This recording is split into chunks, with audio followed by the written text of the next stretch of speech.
कराची किला के बल्दिया रशीद कॉलोनी में सियासी जमात का कारकुन टारगेट किलर की गोलियों का निशाना बनने से बच गया। टारगेट किलर ने फायर किया लेकिन गोली पिस्तौल में फंस गई। मजीद जानते हैं टॉन न्यूज के नुमाइंदे मोहम्मद बिलाल से। जी बिलाल, पुलिस का क्या कहना है वाकये से मुताल्लिक?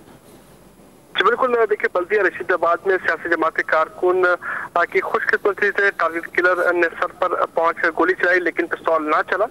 फुटेज में नईम नामी शख्स को जो है वो देखा जा सकता है। अकब से मुबैना टारगेट किलर हेलमेट पहने दौड़ता हुआ आया। मुलजिम ने गोलियां चलाने की कोशिश की लेकिन गोली फंस गई। मुलजिम ने फिर से पिस्तौल लोड करके गोली चलाने की कोशिश की लेकिन दोबारा पिस्तौल ना चली तो मुलजिम वापस भाग गया। मुबैना टारगेट किलर ने मोटरसाइकिल स्टार्ट की और भागा। जिस शहरी को टारगेट किया जाना था वो पहले एक सियासी जमात में बताया जाता है, जबकि चंद रोज कबल ही दूसरी जमात में शामिल हो गया था। ज़राए की जानिब से ये इंकिताब किया गया, जबकि पुलिस की जानिब से मजीद तफ्तीश शुरू कर दी गई है। जो टारगेट किलर है उसकी सीसीटीवी फुटेज हासिल की गई है, उससे जो है मुल्जिम को जो शनाख्त है उसका अमल जो है वो शुरू कर दिया गया। जी बहुत शुक्रिया मोहम्मद बिलाल अपडेट करने के लिए।